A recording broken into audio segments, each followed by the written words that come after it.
Hi guys, Patharamattu സീരിയലിലെ ഒരു പുതുപുത്തൻ വിശേഷത്തിലേക്ക് എല്ലാവർക്കും സ്വാഗതം. അങ്ങനെ ദേവയാനി അറിയുന്നില്ല കേട്ടോ, കരളൊക്കെ പകർത്ത് നൽകുന്നത് നയനയാണെന്നുള്ള കാര്യം. ഇതിനൊക്കെ ശേഷം അനന്തപുരിയിലെത്തുന്ന ദേവയാനിയെ വല്ലാതെ തെറ്റിദ്ധരിപ്പിക്കുകയാണ് അനാമികയും രേവതിയും ഒക്കെ കൂടി.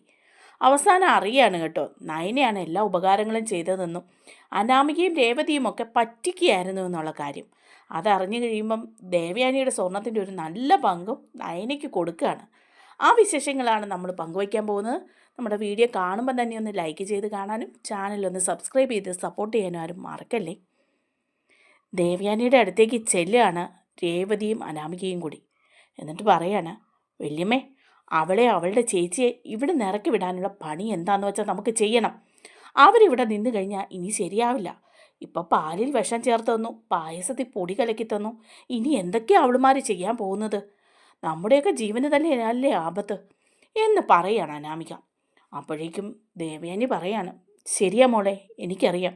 അത് തീരുമാനിച്ചുകൊണ്ട് തന്നെയാണ് ഞാൻ ഇങ്ങോട്ട് വന്നത്. അവളുമാരെ ഇനി ഇവിടെ വെച്ച് പൊറപ്പിക്കാൻ ഞാൻ തീരുമാനിച്ചിട്ടില്ല. അപ്പോൾ രേവതി പറയാണ്, നമ്മൾ അങ്ങനെയുള്ള തീരുമാനം എടുത്താലും ഈ വീട്ടിലെ ആണുങ്ങളെല്ലാം അവളുമാർക്കൊക്കെ സൈഡല്ലേ, പിന്നെ എങ്ങനെയാ? അപ്പോൾ ഉടനെ തന്നെ ദേവയാനി പറയാണ്, അതെ, അച്ഛനും അമ്മയും അവൾക്ക് സൈഡാണ്. അതുകൊണ്ട് പിന്നെ നമ്മൾ പറയുന്നതിനൊന്നും വിലയുണ്ടാവില്ല. പക്ഷെ ഞാൻ തീരുമാനിച്ചിട്ടുണ്ട്, അവളെ ഇനി ഇവിടെ വച്ചുകൊണ്ടിരിക്കില്ല. കാരണം അവൾ അതുപോലുള്ള കാര്യങ്ങളല്ലേ ചെയ്ത് കൂട്ടുന്നത്. അപ്പോൾ ഇതൊക്കെ കേൾക്കുമ്പോഴേക്കും അനാമികയ്ക്കും രേവതിക്കും ഒക്കെ സന്തോഷമാവുകയാണ്. അതിനൊക്കെ ശേഷം നയന ദേവയാനിയുടെ അടുത്തേക്ക് വരുമ്പം ദേവയാനി ആട്ടി ഓടിക്കുകയാണ് നയനെ. എന്തിനാണ് നീ എൻ്റെ മുന്നിലേക്ക് വന്നത്? നിന്നെ കാണുന്നത് തന്നെ എനിക്ക് ദേഷ്യമാണ്. എൻ്റെ മുന്നിൽ നിന്നൊന്ന് പോകാവോ? മരണത്തിൽ നിന്ന് കരകയറി വന്നവളാണ് ഞാൻ. ഇനി എന്നെ വീണ്ടും മരണത്തിലേക്ക് തള്ളി വിടരുത് നയനെ, ഇറങ്ങിപ്പോയി വിടുന്നു എന്നൊക്കെ പറയുകയാണ് കേട്ടോ.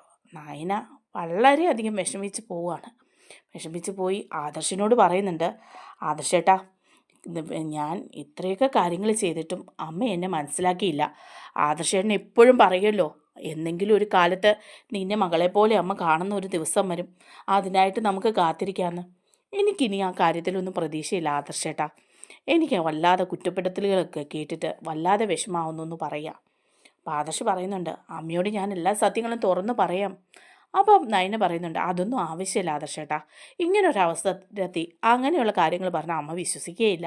അതുമല്ല, അതിൻ്റെ ആവശ്യവുമില്ല എന്ന് പറയണം. പക്ഷേ ആദർശന് ആകപ്പാടെ വിഷമമായിട്ട് ആദർശ് നേരെ മുത്തശ്ശൻ്റെ അടുത്ത് ചെല്ലുകയാണ്. എന്നിട്ട് പറയുന്നുണ്ട്, മുത്തശ്ശ, ഞാനൊരു കാര്യം പറയട്ടെ. നയനയുടെ കരളാണ് അമ്മയ്ക്ക് പകത്ത് നൽകിയത്. അപ്പോൾ മുത്തശ്ശൻ പറയാണ്, ആദർശൻ നീ ഇതൊന്നും പറഞ്ഞില്ലെങ്കിലും ഞാൻ എല്ലാ കാര്യങ്ങളും അറിയുന്നുണ്ടായിരുന്നു. ആ ഹോസ്പിറ്റലിലേക്ക് ഒരു കോള് ചെയ്താൽ അവരെല്ലാ വിവരങ്ങളും എനിക്ക് അറിയിക്കുന്നുണ്ടായിരുന്നു. നയനമോളാണ് ആ സർജറിക്ക് തയ്യാറായതെന്നുള്ള വിവരം ഞാൻ അപ്പോൾ തന്നെ അറിഞ്ഞതാണ്. പിന്നെ നിങ്ങളാരും അറിയിക്കാത്ത സ്ഥിതിക്ക് അത് ചോദിച്ചില്ല എന്നേ ഉള്ളൂ. ഇപ്പം എന്താ ഉണ്ടായേ എന്ന് മുത്തശ്ശൻ ചോദിക്കുമ്പോൾ ആദർശ് പറയാണ്, അമ്മ ഇപ്പോഴും വളരെ ദേഷ്യത്തോടെ നയനയോട് പെരുമാറുന്നത്. അത് നയനയ്ക്ക് ഭയങ്കര വിഷമം ഉണ്ടാകുന്നു. അത് കാണുമ്പോൾ അതിലേറെ വിഷമമാണ് മുത്തശ്ശ എനിക്ക് എന്ന് പറയണം. അപ്പം മുത്തശ്ശൻ പറയാൻ, എന്ത് ചെയ്യും, ദേവയാനിയെ തിരുത്താൻ പറ്റുന്നില്ല. ഇത്രയൊക്കെ അവൾ അനുഭവിച്ചിട്ടും അവൾക്ക് ഇപ്പോഴും അനാമിക മോളാണ് വലുത്. നയന മോളെ കാണരുത്. എന്ത് ചെയ്യാനാണ്? എല്ലാം മാറി വരും ആദർശേ, നമുക്ക് കാത്തിരിക്കാം എന്ന് പറയണം. അങ്ങനെ മുത്തശ്ശനോട് ഈ സത്യങ്ങളൊക്കെ പറയാണ് ആദർശ്. അപ്പം ഇത് കേട്ടുകൊണ്ട് നിൽക്കുകയാണ് കേട്ടോ ദേവയാനി. അപ്പം ദേവയാനി മനസ്സിലാക്കുകയാണ്, അപ്പോൾ ഇത്രയും നാളും എല്ലാവരും പറഞ്ഞത് വെറുതെ ആയിരുന്നു. രക്തം തന്നതും കരൾ തന്നതും ഒക്കെ നയനയായിരുന്നു. എന്നിട്ടെന്താ അവരൊന്നും എന്നെ അറിയിക്കാതിരുന്നത്? ഞാൻ എതിർക്കുമെന്ന് വിചാരിച്ചാണെന്ന് ആദർശ് പറയുന്നത് കേട്ടു. പക്ഷേ എന്നാലും അവൾ അത്രയൊക്കെ ഉപകാരം എനിക്ക് വേണ്ടി ചെയ്യുമോ? എന്നെ കൊല്ലാൻ ശ്രമിച്ചവളല്ലേ. ഇനി എനിക്ക് തെറ്റുപറ്റുമോ? അനാമികയും ജലജയൊക്കെ പറയുന്നത് നയനയല്ല എന്നാണ്. അനാമികയും പറയുന്നത് മറ്റാരോ ആണെന്നാണ്. എല്ലാവരും കൂടി എന്നെ പറ്റിക്കുകയാണോ? നയന എനിക്ക് വേണ്ടി അത്രയേറെ കാര്യങ്ങൾ ചെയ്തെങ്കിൽ ഞാൻ ആ ഉപകാരം ഓർക്കാതിരിക്കാൻ പറ്റില്ലല്ലോ. അവളോട് ഞാൻ ചെയ്യുന്നതൊക്കെ വളരെ വലിയ തെറ്റാണ്. കാര്യം, എനിക്കിഷ്ടമില്ലാത്ത മരുമകൾ തന്നെയാണ് അവൾ. ഇഷ്ടമില്ലാത്ത രീതിയിൽ തന്നെയാണ് അവൾ ഈ വീട്ടിലേക്ക് കയറി വന്നതും. ആ ദേഷ്യം എന്നും എൻ്റെ മനസ്സിലുണ്ട്. പക്ഷേ അവൾ ഇത്രയൊക്കെ കാര്യങ്ങൾ ചെയ്തെങ്കിൽ ഒരു പ്രതിഫലം ചെയ്യാതെ ആരോടും പറയാതെ, അങ്ങനെയാണെങ്കിൽ അവളുടെ മനസ്സിൽ കുറച്ചൊക്കെ നന്മ കാണുമല്ലോ.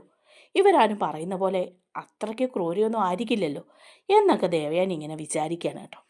അതിനുശേഷം തൊട്ട് ദേവയാനി നയനെ ഇങ്ങനെ വാച്ച് ചെയ്യണം. നയന ഓരോ കാര്യവും ദേവയാനിയുടെ ശ്രദ്ധിക്കുന്നതൊക്കെ ശ്രദ്ധിക്കുകയാണ്. നയനയോടൊരു സ്നേഹമൊക്കെ വരുന്നുണ്ട് ദേവയാനിക്ക്. പക്ഷേ ആ സമയത്തും അവിടെ എരുതിയിൽ എണ്ണയൊഴിക്കാൻ ബാക്കിയുള്ളവരെല്ലാം ശ്രമിച്ചുകൊണ്ടേയിരിക്കുകയാണ്. ഒരു ദിവസം നയന ഇങ്ങനെ എല്ലാവർക്കും ഭക്ഷണം വിളമ്പുമ്പോഴേക്കും ഉടനെ അനാമിക പറയാണ്, എന്താ ഈ ഉണ്ടാക്കി വെച്ചിരിക്കുന്നത്, ഇതൊക്കെ എങ്ങനെ കഴിക്കും, ഇവൾ ഉണ്ടാക്കി തരുന്ന ഭക്ഷണമൊക്കെ കഴിച്ചാൽ വയറ്റി പിടിക്കുന്നുണ്ടോ എല്ലാവർക്കും, എന്തെല്ലാവ കലക്കി വെച്ചിരിക്കുന്നത്, വല്ല വിഷവും ഉണ്ടോ എന്നൊക്കെ ചോദിക്കാൻ കേട്ടോ. അപ്പോൾ നയന പറയുന്നുണ്ട്, ഞാൻ ആർക്കും ഇതുവരെ വിഷമൊന്നും കലക്കി കൊടുത്തിട്ടില്ല അനാമികയെ, ഞാൻ ഈ വീട്ടിൽ ഭക്ഷണം ഉണ്ടാക്കാൻ തുടങ്ങിയിട്ട് കുറച്ച് കാലങ്ങളായി, അതൊന്നും കഴിച്ചിട്ട് ആർക്കും ഒരു പ്രശ്നം ഉണ്ടായിട്ടില്ല എന്ന് പറയാണ്. ഉടനെ ജലജ പറയാണ്, പ്രശ്നം ഉണ്ടായിട്ടില്ലെങ്കിൽ പിന്നെ ഏടത്തേക്ക് കരൾ വരെ പോയില്ലേ, അത് നീ കൊടുത്ത വിഷം കൊണ്ടല്ലേ എന്ന് ചോദിക്കാം. അത് ഞാൻ ചെയ്തതല്ല, അങ്ങനെ ഒരു കാര്യം ഞാൻ ചെയ്തിട്ടില്ലെന്ന് നയന പറയാണ്. മുത്തശ്ശൻ പറയുന്നുണ്ട്, ഭക്ഷണത്തിന് മുമ്പ് ഇരുന്ന് എല്ലാവരും ഇങ്ങനെ കടിപിടി കൂടാതെ എന്ന് പറയുക.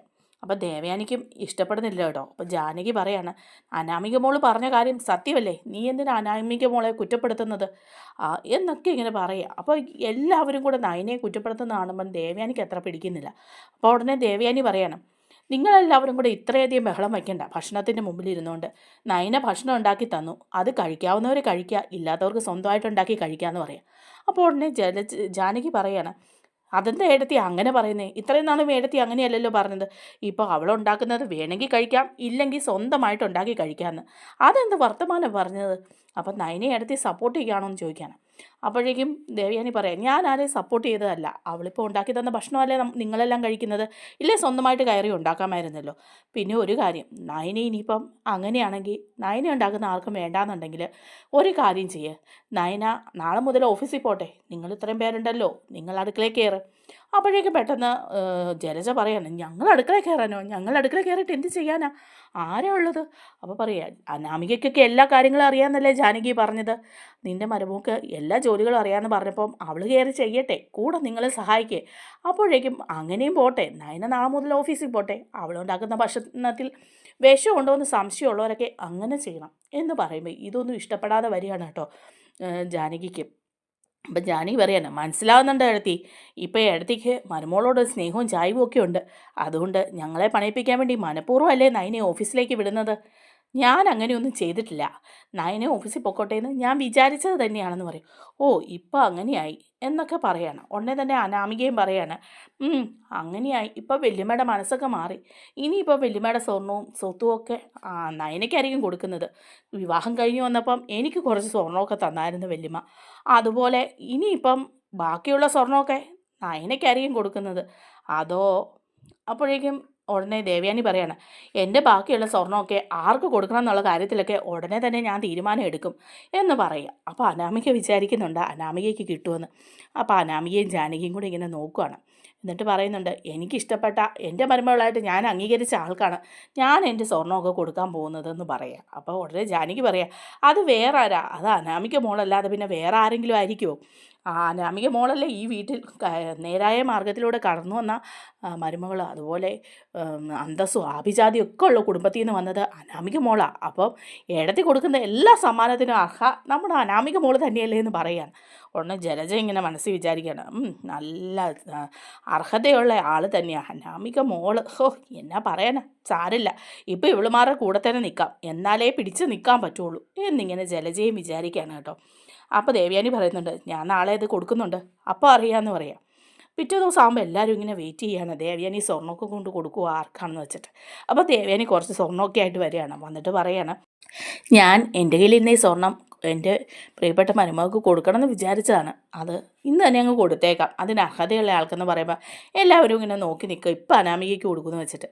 അപ്പോഴേക്കും പെട്ടെന്ന് തന്നെ ദേവയാനി വിളിക്കുകയാണ്, നയനെ എന്ന് വിളിക്കുക. അപ്പോൾ നയന ഒട്ടും പ്രതീക്ഷിക്കാതെ നോക്കുമ്പം നയനയോട് പറയാണ്, ദേ ഈ സ്വർണ്ണമൊക്കെ നിനക്കുള്ളതാണ്, ഇത് എൻ്റെ സ്വർണ്ണമാണ്, ഞാൻ കുറേയൊക്കെ അനാമികയ്ക്ക് സമ്മാനമായിട്ട് കൊടുത്തിരുന്നു, ഇനി ബാക്കി കുറച്ച് നിനക്ക് സമ്മാനമായിട്ട് തരാമെന്ന് വിചാരിച്ചു എന്ന് പറയുമ്പം ജാനകി ചോദിക്കുക, അതെന്താ ഏട്ടത്തി ഇപ്പം അങ്ങനെ, അതെന്താ ഈ വീട്ടിലെ മൂത്ത മരുമകൾ നയനയല്ലേ എൻ്റെ മകൻ്റെ ഭാര്യ, അപ്പോൾ അവൾക്കും ഇതിന് അർഹതയില്ലെന്നാണോ ജാനകി പറയുന്നത്. അപ്പോഴേക്കും ഉടനെ തന്നെ എല്ലാവരും കൂടെ അന്തം വിട്ടിങ്ങനെ നിൽക്കുക, അനാമികയ്ക്കും ദേഷ്യം വരുന്നുണ്ട്. അപ്പം ജലജയും പറയാൻ, ഓ ഇപ്പം ഏടത്തിയുടെ മരുമകൾ നയനയാണല്ലോ അല്ലേ എന്ന് ചോദിക്കും. പറയാം, അതെ എനിക്ക് ചില തെറ്റുകളൊക്കെ പറ്റിയിട്ടുണ്ട് എന്ന് പറഞ്ഞ് നയനയ്ക്ക് അർഹതപ്പെട്ടതെല്ലാം കൊടുക്കാതിരിക്കാനൊന്നും പറ്റില്ലല്ലോ, അതുകൊണ്ട് കുറച്ച് സ്വർണ്ണം ഞാൻ നയനയ്ക്ക് സമ്മാനമായിട്ട് കൊടുക്കുക, അതിന് ആർക്കെങ്കിലും എതിർപ്പുണ്ടോ, ഇതെൻ്റെ മാത്രം തീരുമാനമാണെന്ന് പറയാണ് ദേവയാനി. നമ്മുടെ വീഡിയോ ഇഷ്ടമായ ഒന്ന് ലൈക്ക് ചെയ്യാനും ചാനലൊന്ന് സബ്സ്ക്രൈബ് ചെയ്ത് സപ്പോർട്ട് ചെയ്യാനും മറക്കല്ലേ. താങ്ക്